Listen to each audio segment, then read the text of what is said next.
So this is my combination boiler.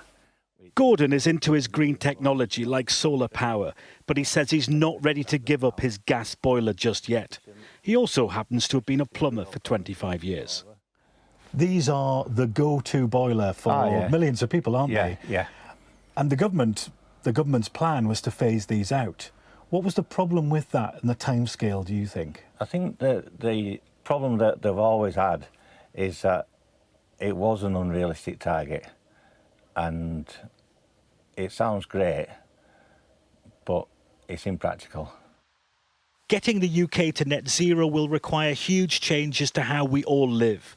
The Prime Minister says households who'll struggle to make the switch will be exempt from replacing boilers for heat pumps. That's a crucial sweetener for a fifth of households who, with this change, won't need expensive upgrades. Ultimately, international agreements on climate change were always perhaps going to be balanced with the needs of real people and what they can actually afford.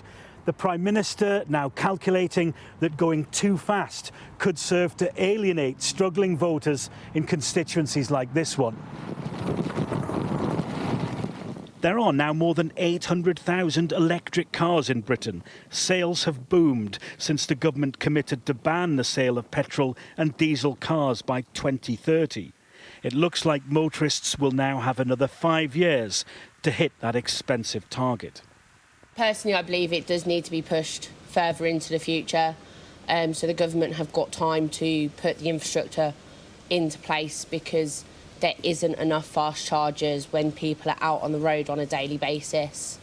This sort of policy doesn't surprise me, and I feel like it's definitely done as a vote winner rather than done with good conscience, and it's quite symptomatic of constantly changing cabinet and changing prime ministers.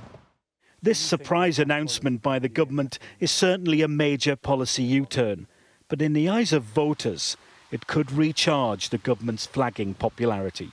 Nick Martin, Sky News, Leeds.